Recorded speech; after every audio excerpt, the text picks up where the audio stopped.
Surgery కంటే hospital bill అంటేనే భయం. అదే మధ్య తరగతికి అందుబాటు ధరలో వైద్యం. Medistar hospitals. ఆపరేషన్ సింధూర్ జరిగి ఆల్మోస్ట్ 9 నెలలు గడిచినప్పటికీ ఆ యుద్ధానికి సంబంధించి సరికొత్త ప్రశ్నలు, అనుమానాలు, అభిప్రాయాలు ప్రతిరోజు కనిపిస్తూనే ఉన్నాయి.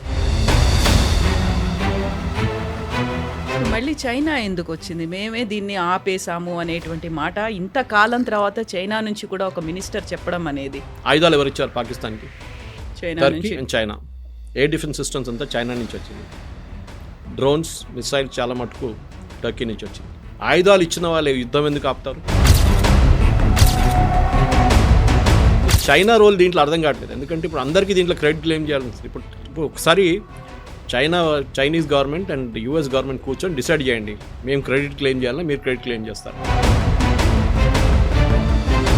కాకపోతే మనది యుద్ధ విమానాలు కూలిపోయాయి, లేకుంటే మనకి ఇంత నష్టం జరిగింది, మనకున్నటువంటి ఫెసిలిటీస్ ఇంత డ్యామేజ్ అయ్యాయి, వీటన్నిటికీ సంబంధించి బోల్డ్ అన్ని లెక్కలైతే వినిపిస్తున్నాయి. కాబట్టి అఫీషియల్గా త్రివిధ దళాల నుంచో గవర్నమెంట్ దగ్గర నుంచో ఇప్పటిదాకా రాలేదు కదా. హీట్ సీకింగ్ అక్కడికి వెళ్ళిందన్నమాట. కానీ నెక్స్ట్ టైం మనం అది యూజ్ చేయలేము, because we already expose the technology. ఇప్పుడు రాహుల్ గాంధీకి కానీ మిగతా వాళ్ళకి ఏం కావాలంటే మన ఎన్ని ఎయిర్క్రాఫ్ట్ పోయిందంటే then there is a count. కానీ రఫేల్ చాలా క్లియర్గా చెప్పారు, Dassault aviation not a single aircraft is lost. ఎందుకంటే మాకు తెలుసు. ఇదే రాహుల్ గాంధీ ఒక స్టేట్మెంట్ ఇచ్చారు, మీకు గుర్తుంటుంది, Supreme Court pulled him up for that.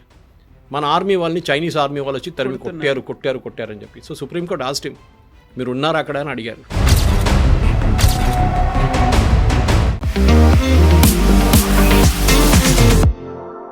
నమస్తే, నేను Kavitha. Welcome to I Dream News and నిజాలు. ఆపరేషన్ సింధూర్ జరిగి ఆల్మోస్ట్ 9 నెలలు గడిచినప్పటికీ ఆ యుద్ధానికి సంబంధించి సరికొత్త ప్రశ్నలు, అనుమానాలు, అభిప్రాయాలు ప్రతిరోజు కనిపిస్తూనే ఉన్నాయి. తాజాగా రక్షణ శాఖ మంత్రి రాజ్నాథ్ సింగ్ రాముడి ఆదర్శాలే ధర్మం కోసం పనిచేసేలా ఆపరేషన్ సింధూర్లో మాకు ఉపయోగపడ్డాయని చెప్తే, అటువైపు పాకిస్తాన్ నుంచి కూడా అల్లా మాకు తోడుగా ఉన్నాడు అనేటువంటి మాట వినిపించింది. At the same time operation సింధూర్ని ఆపింది మేమే అనేది డొనాల్డ్ ట్రంప్ అంటే, ఇప్పుడు సరికొత్తగా చైనాకు చెందినటువంటి ఒక మంత్రి కూడా మేమే ఇంటర్వ్యూన్ అయ్యాము, యుద్ధాన్ని ఆపాము అనే మాట. యాక్చువల్గా ఆపరేషన్ సింధూర్కి సంబంధించి ఇన్ని క్వశ్చన్ మార్క్స్, ఇన్ని డిఫరెంట్ ఒపీనియన్స్ ఎందుకని వినిపిస్తున్నాయి? మనతో పాటుగా ఉన్నారు సీనియర్ జర్నలిస్ట్ సురేష్ కొచ్చాతిల్ గారు. సార్ నమస్తే. సో ఆపరేషన్ సింధు 2025 మేలో జరిగింది. బట్ అప్పటి నుంచి కూడా ఈ ప్రెసిషన్ స్ట్రైక్కి సంబంధించి ఒక క్లారిటీ లేదు, బోల్డ్ అన్ని డౌట్స్ ఉన్నాయి, వాటికి సంబంధించి ఆన్సర్స్ రాలేదు అని అది ప్రతిపక్షాలు అంటున్నాయి, విభిన్న దేశాలు చెప్తున్నాయి, మధ్యలో అమెరికా ఉంది, ఆ తర్వాత ఇప్పుడు చైనా కూడా వచ్చింది. ఏం జరిగింది, ఎందుకని ఆన్సర్స్ రావట్లేదు? మొహమ్మద్ యూనిస్ ఇంకా అని చెప్పలేదు కదా, ఆయన అక్కడి నుంచి బంగ్లాదేశ్ నుంచి రాలేదు ఇప్పటిదాకా. ఆయన కూడా చెప్పాలి నేనే ఆపారని చెప్పేసి. ఎందుకంటే ఆయన కూడా మిగిలిపోయారు, ఇంకెవరు ఉంటే వాళ్ళు కూడా యాడ్ చేసుకోవచ్చు. మనం తమాషా అయిపోయింది ఇది ఒకటి. ఎందుకంటే యుద్ధం జరిగింది 4 రోజులకే. ఆయుధాలు ఎవరు ఇచ్చారు? టర్కీ ఇచ్చారు, చైనా ఇచ్చారు. ఆయుధాలు ఇచ్చి కొట్లాడిపించి మేమే మళ్ళీ ఆపామంటే మళ్ళీ అర్థం కావట్లేదు, లాజిక్ అర్థం కావట్లేదు. ఎందుకు అందరికీ ఇది వార్లు క్రెడిట్ తీసుకోవడం అర్థం కావట్లేదు. ఎందుకంటే అక్కడ రష్యా యుక్రెయిన్ కొట్టుకుంటున్నారు, చైనా వెళ్ళి అక్కడ కొంచెం అడ్వైస్ ఇవ్వచ్చు కదా, మీరు ఆపేసండి. మోదీ గారు చెప్పారు war is not the solution అని చెప్పారు దానికి. కానీ చైనా కూడా ఏమనట్లేదు అక్కడ. ఇది ప్రాబ్లం అన్నమాట. క్రెడిట్ తీసుకోవడానికి మన దగ్గర చాలామంది ఉంటారు. ఎందుకంటే ఏదైనా ఇన్సిడెంట్ అయిపోయిన తర్వాత అడ్వైస్ చేయడానికి కూడా చాలామంది ఉంటారు. ఇంగ్లీష్లో అంటారు hindsight is an advance science. అంటే అంతా అయిపోయిన తర్వాత నువ్వు ఇట్లా చేస్తే బాగుంటుండే అని చెప్పడానికి చాలామంది ఉంటారు. దానికన్నా ముందు చెప్పరేవాడు, ఎందుకంటే they are not experts in that. ఇది కూడా అంతే. ఆపరేషన్ సింధూర్ జరిగింది మేమే ఆపామని, మా వైపు నుంచి జరిగిన ఎఫర్ట్స్తోని వార్ ఆగిందని ఎవరు చెప్పారండి? మనం చెప్పాము. సీక్వెన్స్ ఆఫ్ ఈవెంట్స్ చూసుకుంటే చాలా క్లియర్గా తెలిసిపోతుంది. అది జరిగింది పాకిస్తాన్ వైపు నుంచి. డీజీఎంఓ మనకు కాల్ చేశారు. Let us set the context correct. వాళ్ళ director general of military operations, మన director general of military operation lieutenant general విగ్ని ఫోన్ చేసి అడిగారు, మేము ఇట్లా సీజ్ ఫైర్ కావాలంటే. జనరల్ విగ్ said I cannot take a decision, ఇది పొలిటికల్ డెసిషన్, నేను I will convey right to the top అని చెప్పి it went right up to the top. మనకు అందరూ తెలిసింది ఏం జరిగిందని. దాని తర్వాత మోదీ గవర్నమెంట్కి వెళ్ళి ఉంటుంది, క్యాబినెట్ మీటింగ్ జరిగి ఉంటుంది, దాని తర్వాత ఆర్మీకి కన్వే చేసి ఉంటారు, okay accept the cease fire అని. ఇప్పుడు ఎవరు ఫోన్ చేశారు first, that should be the first meaning అన్నమాట. ఇది మనం అర్థం చేసుకోవాలి. ఇది కాకుండా నెక్స్ట్ స్టెప్ ఏంటి? యుద్ధం ఆపామంటున్నారు కదా వీళ్ళు. ఎవరు ఆపారు? ట్రంప్ అంటున్నారు, నేను ఆపా అంటున్నారు. ట్రంప్ క్యాబినెట్ నుంచి ఒక అవార్డు ఇచ్చింది ఎవరికి? ట్రంప్ క్యాబినెట్ నుంచి వీళ్ళు ఇచ్చింది ఒక మెడల్ ఇచ్చారు మొన్న. ఫర్గెట్ హిస్ నేమ్, మన ఇండియన్ గాయ్. ట్రంప్ క్యాబినెట్లో ఉన్న ఆయన అనమాట. వాళ్ళ క్యాబినెట్ కాదు, వాళ్ళ వైట్ హౌస్లో ఉన్న ఒక ఆయనకి అవార్డు ఇచ్చింది for stopping the Indo Pakistan war. పాపం ట్రంప్ నోబెల్ ప్రైజ్ కావాలన్నారు కదా, పీస్ ప్రైజ్ వస్తుంది అనుకున్నారు కదా. ఇప్పుడు ఆయనకి ఇస్తే మళ్ళీ రేపు మళ్ళీ ట్రంప్కి ఎట్లా ఇస్తారు? అది ప్రాబ్లం అయిపోతుంది. ఇది ఎట్లయిపోయిందంటే ఈ వార్ ఆపడానికి చాలామందికి ఎక్సైట్మెంట్ ఉండే అనుకుంటాను. ఇది 10 రోజులు ఇంకా జరిగితే దాంట్లో 100 మంది చనిపోతే అప్పుడు ఎవరు అంటారు మాటలు? అప్పుడు ఎవరు రెస్పాన్సిబిలిటీ తీసుకుంటారు దాన్ని? యుద్ధం ఆపడానికి మోదీ గారు ఆ రోజు నేను చెప్పినట్టు పొలిటికల్ డెసిషన్ తీసుకున్నారు. చాలామంది కోపం వచ్చింది దాంట్లో. మన వాళ్ళు కూడా చాలామంది అడిగారు, ఎందుకు ఆపారు మోదీ గారు? లాహోర్కి వెళ్ళొచ్చు కదా, కరాచీ పట్టుకోవచ్చు కదా. మన దగ్గర ప్రాబ్లం ఏంటంటే ఆర్మ్ చైర్ ఎక్స్పర్ట్స్ చాలామంది ఉన్నారు. మనం ఇప్పుడు అందరికి అడ్వైజ్ చేయడానికి చాలా ఎక్స్పర్ట్స్. మనం సోషల్ మీడియాలో యుద్ధాలు ఎట్లా నడిపించాలి, మనం మహేందర్ సింగ్ ధోనికి IPL 20 T20 చూసుకుంటే బ్యాటింగ్ ఎట్లా చేయాలని చెప్పి ఇంట్లో కూర్చొని చెప్తాం మనం వాళ్ళకి, టీవీ చూసుకుంటే. ఇది మనకున్న కెపాసిటీ. ఇది అక్కడ గ్రౌండ్లో వెళ్ళి ఆడమని చెప్పండి, అది ఇంకో గేమ్ ఉంటుంది.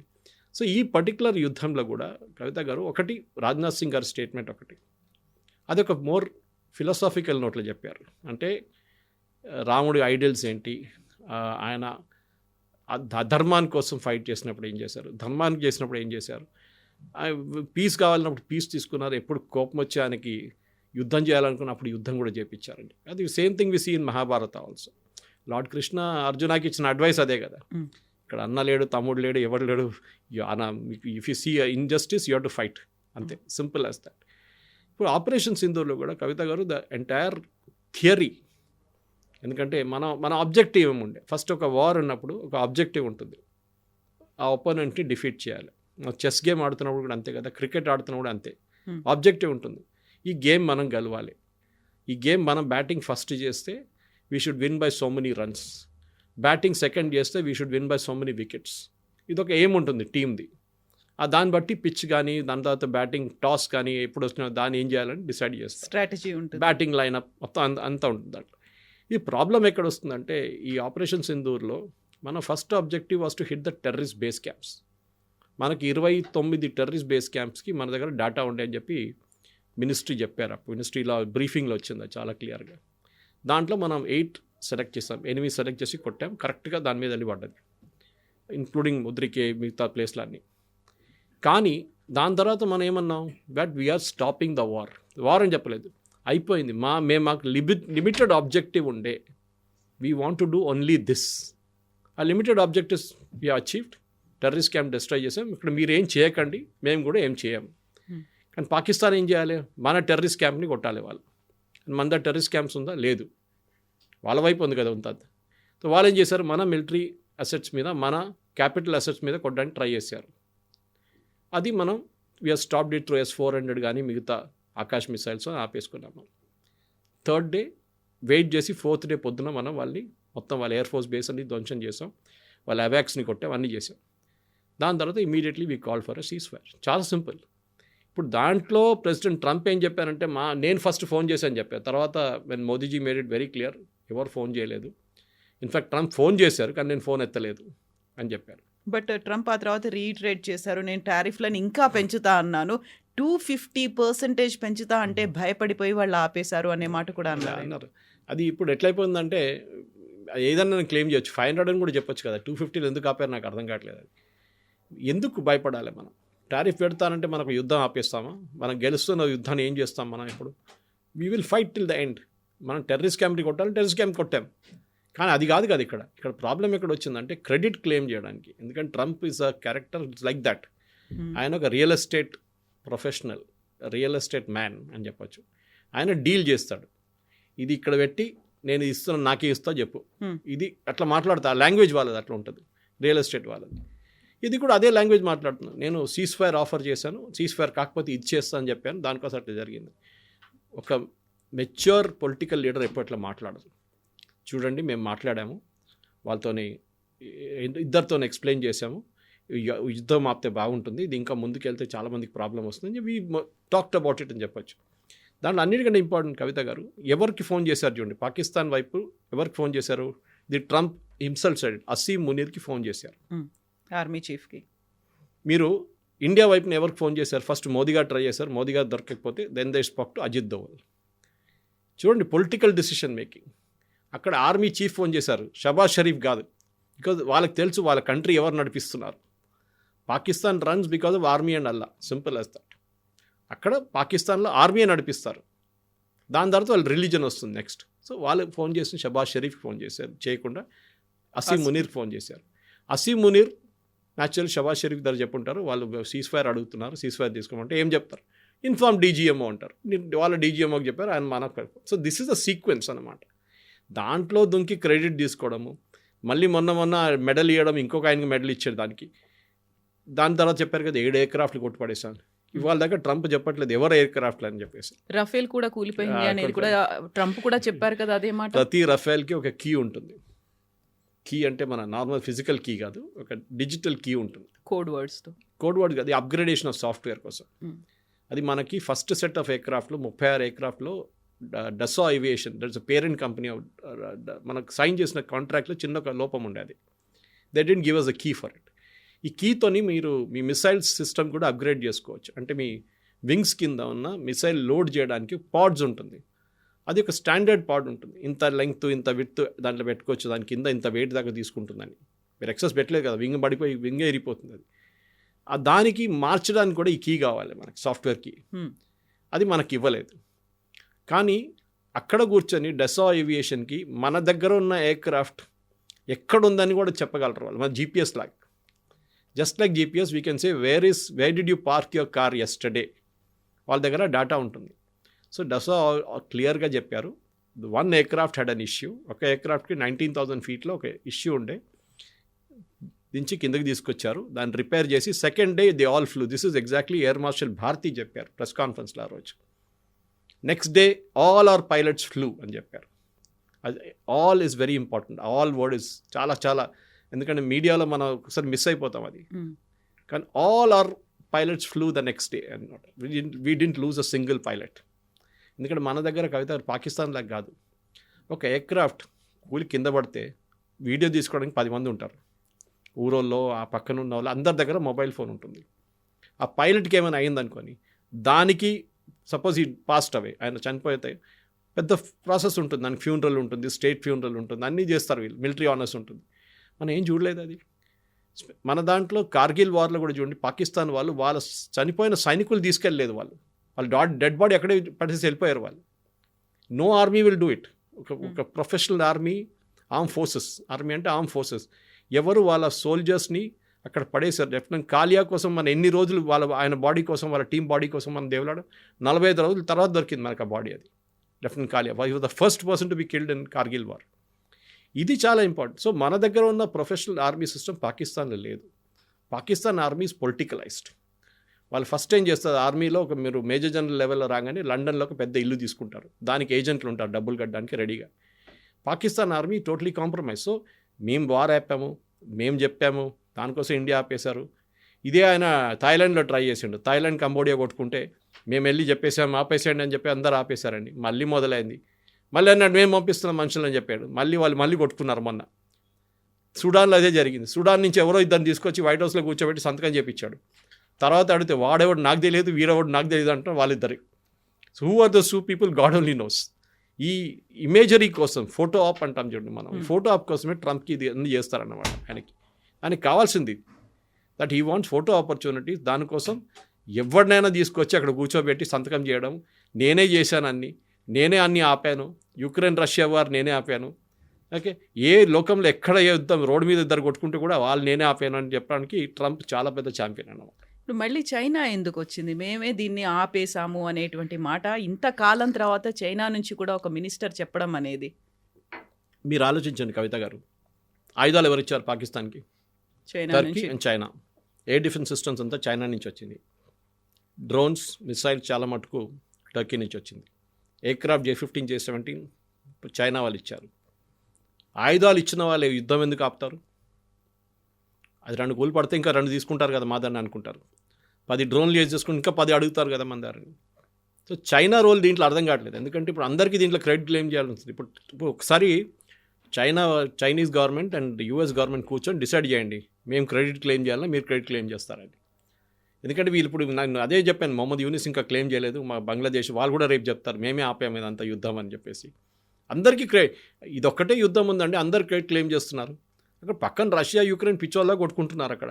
అక్కడ వెళ్ళి ఆపండి కొంచెం, వాళ్ళకి చెప్పండి ఎందుకు ధైర్యం చేయలేక. 1,00,000 మంది అక్కడ చనిపోయారు, 1,00,000 మంది ఇక్కడ చనిపోయారు అంటారు. బాక్సింగ్ రింగ్లో లాస్ట్ 14th రౌండ్లో ఎట్లా ఉంటుంది చూడండి, మొత్తం టైర్డ్ అయిపోయి కింద పడిపోయి ఆ పరిస్థితికి వచ్చేసారు ఇద్దరు.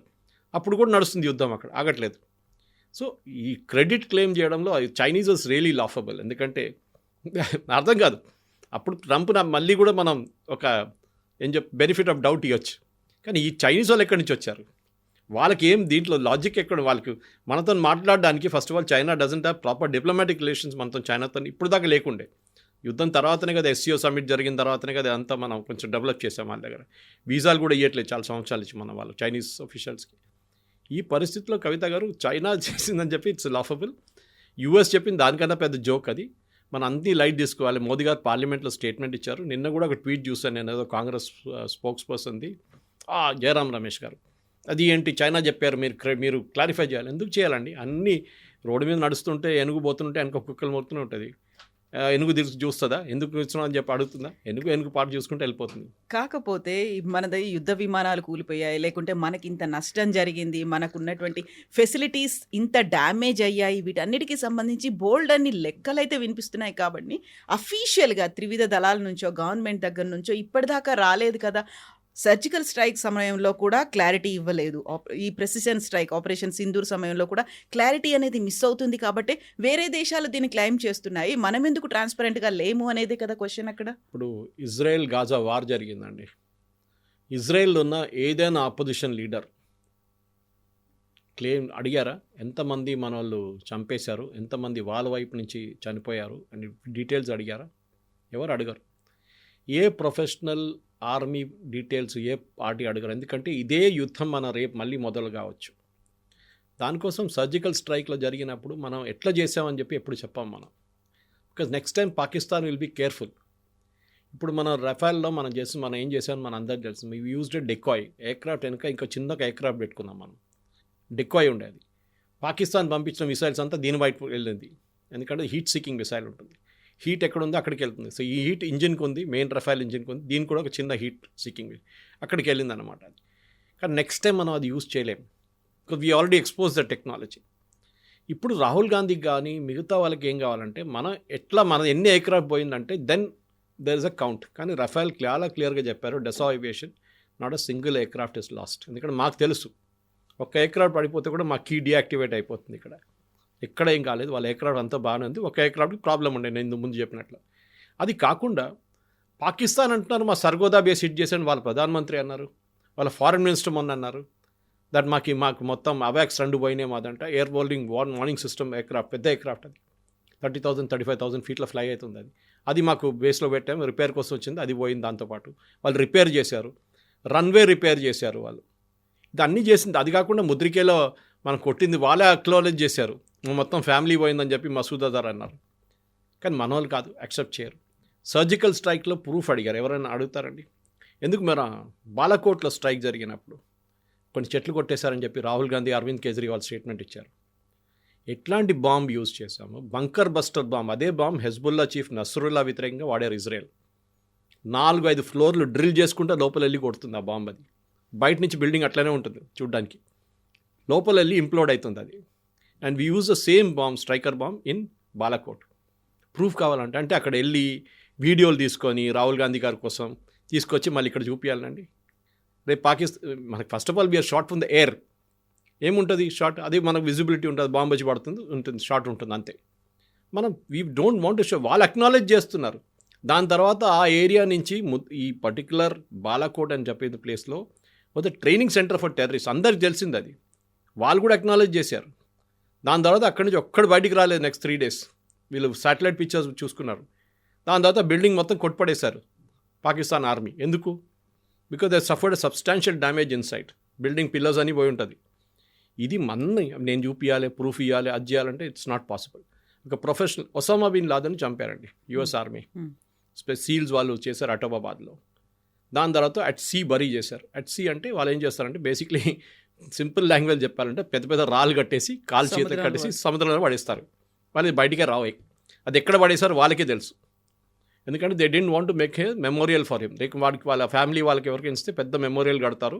మన కాశ్మీర్లో ముందు చేస్తుండే టెర్రరిస్ట్ బాడీస్ తీసుకెళ్ళి పెద్ద మెమోరియల్ కట్టుకున్నారు వాళ్ళు. తర్వాత ఇప్పుడున్న గవర్నమెంట్ అది ఇవ్వట్లేదు. వాళ్ళు అక్కడే ఎక్కడుందో అక్కడే వాళ్ళు ఫినిష్ చేసేస్తున్నారు బాడీని. ఇదే పరిస్థితి. సో ఒసామా బిన్ లాడెన్ చేసినప్పుడు ఆ యుఎస్ కాంగ్రెస్లో లేకుంటే యుఎస్ ఆపోజిషన్, అప్పుడు ఒబామా వాజ్ ద ప్రెసిడెంట్, ఈ రిపబ్లికన్ వాళ్ళు ఎవరైనా అడిగారండి ఎక్కడ చేశారు, ఎందుకు చేశారు అనేది? Nobody asked.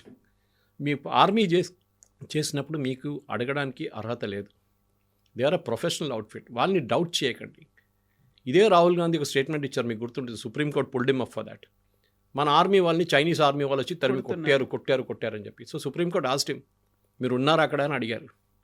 ఎట్లాంటి స్టేట్మెంట్ చేస్తారు? We are demotivating our arm forces అన్నారు. కరెక్ట్. వాళ్ళు కష్టపడి -30 -40 డిగ్రీస్లో పని చేస్తున్నప్పుడు మీరు పని చేయట్లేదంటే వాళ్ళకి ఎట్లా అనిపిస్తుందండి? This is where the professionalism must come in. మీరు ఒక లీడర్ ఆఫ్ అపోజిషన్ అన్నప్పుడు ఒక కొంచెం మెచ్యూరిటీ ఉండాలి మీ దాంట్లో. మీకు ఏదైనా అడగాలంటే ప్రైవేట్గా వెళ్ళి రాజ్నాథ్ సింగ్ గారు అడగండి, ఆయన బహుశా మీకు ఇవ్వచ్చు. కానీ పబ్లిక్లో ఒక ప్రెస్ కాన్ఫరెన్స్ పెట్టి లేకుంటే పార్లమెంట్లో అడిగి ఎన్ని ఎకరాఫ్ పోయింది చెప్పారు. అదే స్టేట్మెంట్ పాకిస్తాన్ టెలివిజన్లో రిపీట్ చేస్తున్నారు. పృథ్వీరాజ్ చౌహాన్ చెప్పారు, కాంగ్రెస్ లీడర్. అదే స్టేట్మెంట్ పాకిస్తాన్ టెలివిజన్లో పండుగ చేసుకున్నారు వాళ్ళు. This is the problem. మన దేశంలో మన ఆర్మీకి ఉన్న, మీరు అదే టైంలో చూడండి, బంగ్లాదేశ్ వార్ టైంలో Vajpayee praised Indira Gandhi, saying she did a good job. అప్పుడు అందరూ they were all United. Even 1962 వార్లో except for communist, మిగతా అందరూ ఆల్ ఇండియన్ పొలిటికల్ పార్టీస్ గవర్నమెంట్తో ఉన్నారు. ఓడిపోయినా కానీ మనం అప్పుడు ఓడిపోయాం. మనం 62-65 we last because thanks to Nehru. కానీ వీఆర్ స్టిల్ దేర్, పొలిటికలీ మెచ్యూర్గా ఉన్నాం అప్పుడు కూడా. ఇది చూడండి, 71 వార్లో మనం బంగ్లాదేశ్లో how many people we last? ఎన్ని ఎయిర్క్రాఫ్ట్ పోయిందండి? 171 aircraft we last more than 1500 soldiers. IPKF operation, Indian piece keeping force అని చెప్పి శ్రీలంకకు పంపించిన ఆపరేషన్లో రాజీవ్ గాంధీ టైంలో 3400 మంది చనిపోయారు. దాంట్లో 300 మంది సికింద్రాబాద్ నుంచి, బొలారం ఏరియా నుంచి ఆర్మీ వాళ్ళు యూనిట్. అడిగామా మన అప్పుడు ఎందుకు జరిగింది ఏంటది? నో, అది that was the reason. Political decision తీసుకున్నారు ఆ టైంలో. That's a period. అది కరెక్టా తప్ప అనేది then we can decide that later. కానీ ఆపరేషన్ సింధూర్ టైంలో ప్రొఫెషనల్గా మోదీ గారు టైం ఇచ్చారు. వాళ్ళు 14 రోజులు టైం తీసుకొని కరెక్ట్గా చేశారు and they finished it of. మనం వాళ్ళని క్రెడిట్ ఇవ్వాలి దానికి.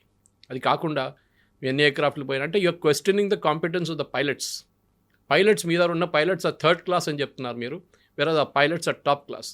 ఇజ్రాయలీ ఎయిర్ ఫోర్స్ ఇన్ని బాంబింగ్ చేసిన గాజా మీద ఒక్క ప్రశ్న ఎక్కడి నుంచి రాలేదు. అరబ్ నేషన్స్ అడిగారు, అప్పుడప్పుడు యూఎస్ అడిగారు, కానీ ఇజ్రాయెల్ పట్టించుకోలేదు. We cared. ఎందుకంటే వాళ్ళ ఆపోజిషన్ పార్టీ లీడర్స్ క్యాబినెట్లో ఉంటారు వార్ టైంలో. ఇప్పుడు కూడా ఉన్నారు వాళ్ళు, వార్ టైం క్యాబినెట్లో ఉన్నారు వాళ్ళు, లీడర్ ఆఫ్ ఆపోజిషన్ వాళ్ళు ఇట్లాంటి రాహుల్ గాంధీ చేసినట్టు స్టేట్మెంట్ ఇవ్వరు వాళ్ళు. They will praise.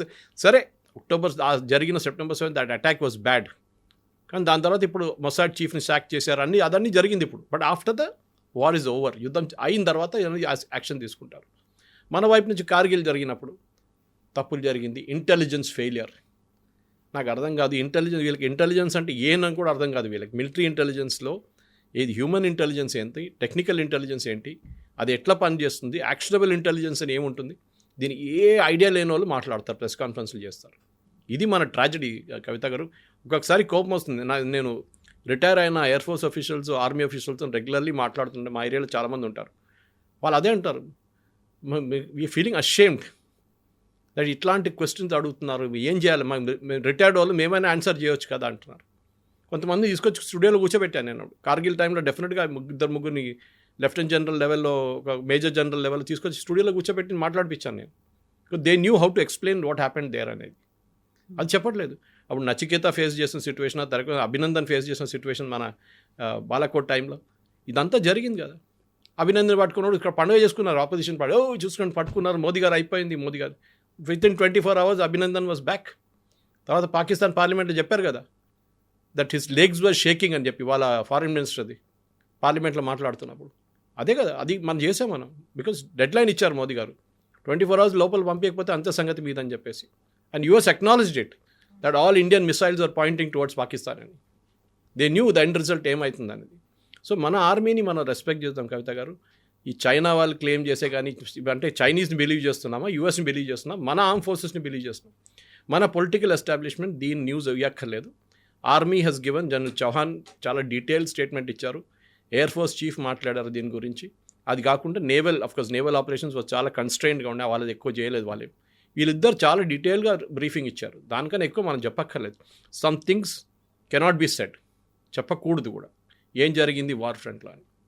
Yes, sir. Thank you so much. Thank you very much. Thank you. And for more videos, Please subscribe to iDream. Please subscribe to iDream. Please subscribe iDream. And please subscribe to iDream.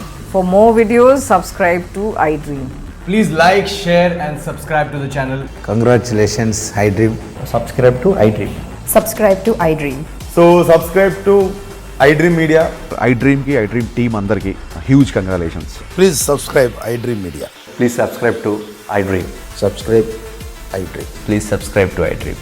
iDream అంటే నా కళల ఛానల్ను subscribe చేసుకున్న నోరు తిరుగుతలేదు, మీరైతే గంట గుర్తు కొట్టండి. For more such videos, please subscribe to iDream.